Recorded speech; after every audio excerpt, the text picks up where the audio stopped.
Hello everyone, তো তোমরা দেখতেই পাচ্ছ বাংলাদেশের কি অবস্থা। তো আজকের টেম্পারেচার হচ্ছে 41 ডিগ্রি সেলসিয়াস। তো আমার মনে হয় বাংলাদেশ 2024 সালে এসে বাংলাদেশের ইতিহাসে এটি সর্বোচ্চ তাপমাত্রার রেকর্ড। তো আজকে আমরা আমাদের বাড়ির উঠোনে একটা এক্সপেরিমেন্ট করব। তো আজকের এক্সপেরিমেন্টে হচ্ছে আজকে আমরা আমাদের বাড়ির উঠোনে একটা ডিম ফ্রাই করব। তো চলো দেখি এই ডিম ফ্রাইটি করা কি সঠিক হয় নাকি ভুল হয়। So let's get started.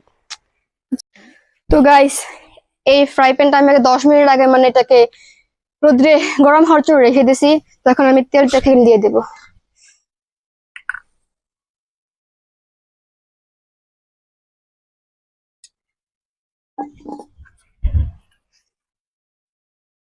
আহ গরম। তো তেল দেওয়া শেষ, এখন আমি ডিমটাকে গুলে নেবো। আসলে গাইস আমি খুবই এক্সাইটেড, ডিমটাকে ফ্রাই করা হবে জানি না, আসলে কি ভাজা হইবে কে জানে। লবণ দিচ্ছ? হ্যাঁ, পরিমাণ মতো দিও। এটা খেতে হবে তো? গরু রে খাওয়াবো, গরি সবাই মিলে খাবো। দেখা যাক আমার মামনি guys, এত গরম আমার চোখ মুখ একেবারে। যে কি পরিমাণ আমাদের বললোই বাংলাদেশের সম্ভবত সর্বোচ্চ টেম্পারেচার এই 2024 সালে এসে 41 ডিগ্রি। তো দেবো। খুব এক্সাইটেড আমি। অল্পই দিও, পুরোটা দিও। আচ্ছা,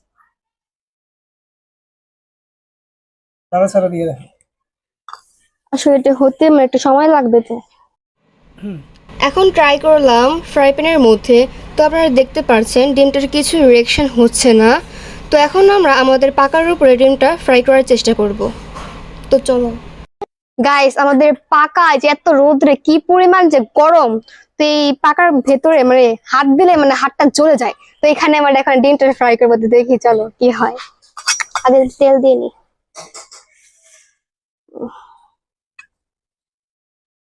আও অনেক গরম।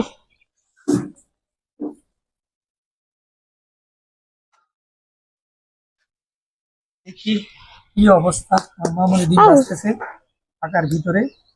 হয় কিনা সব দেওয়ার দরকার নেই। বাস থাক থাক থাক, দেখি কত সময় লাগে।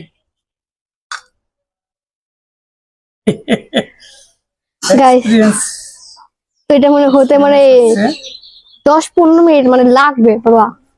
এত সহজ হতে হবে, এটা আগুনের তাপ না।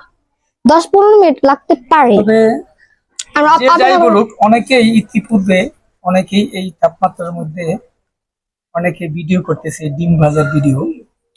তো বাস্তবিক যে সত্যিটা সেটা আপনারা আসলে দেখতে পাচ্ছেন। তো অনেকে ভিডিও করে দেখাচ্ছে যে মুহূর্তের ভিতরেই সেই ডিমটি ভাজা হয়ে যাচ্ছে। আসলে বাস্তব কিন্তু তা না, ঠিক না?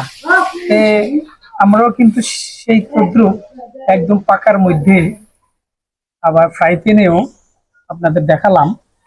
আসলে কিন্তু যেই তাপমাত্রায়, যেই টেম্পারেচারে একটি ডিম ভাজা হয়, সেই টেম্পারেচার এখনো এই পাকার ভিতরে মানে সেটা হয়নি। এই কারণে ডিমটা কিন্তু এখনো ভাজা হচ্ছে না, অনেক অনেক সময় লাগবে।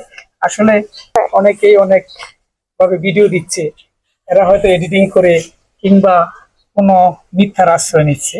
এই কারণেই ওই ডিমগুলো ভাজা হয়ে যাচ্ছে। আর আপনারা দেখতেই পাচ্ছেন আর কি পরিমাণ। এখানে কিন্তু স্যান্ডেল ছাড়া পাকার মধ্যে কোনোভাবেই এখানে দাঁড়ানো যাবে না, পা অবশ্যই পড়ে যাবে।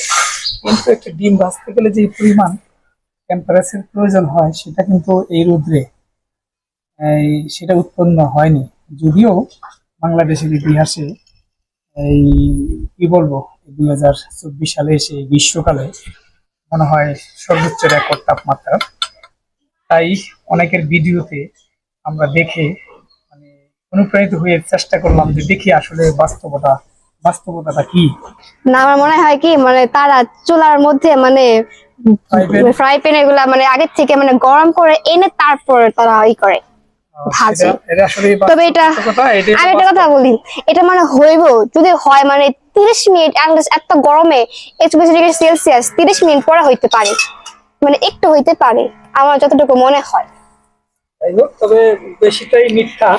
তো দেখেন প্রায় 10 অনেক মিনিট হয়ে গরম। গেল, এখনো কিন্তু এই ডিম ভাজার কোনো রিয়েকশনই হচ্ছে না। রিয়াকশনই হচ্ছে না। তারপরে হ্যাঁ, এই আসলে আমার মামনি, আমার এই একটা ছোট্ট মামনি আছে, এই যে রোদ্রে দাঁড়িয়ে ভিডিও করতেছে ঠিকই, কিন্তু একদম ঘেমে চৌচির হয়ে গেছে। আমার কি অবস্থা?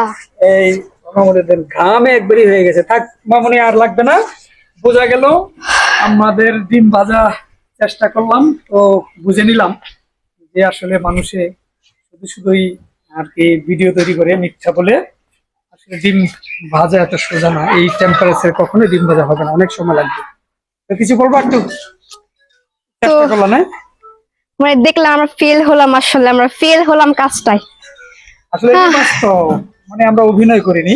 যদি ফ্রাই প্যানটি আগে থেকে গ্যাসের চুলায় বেশ হিট করে নিয়ে এখানে এনে সেই ডিমটা দিতাম, তাহলে মানে অবশ্যই সেটা হতো। মানুষেরকে মানে ভুল বোঝানোর কোনো প্রয়োজন নাই, কি বলো মামনি? হ্যাঁ, ঠিক না? হ্যাঁ। ওকে।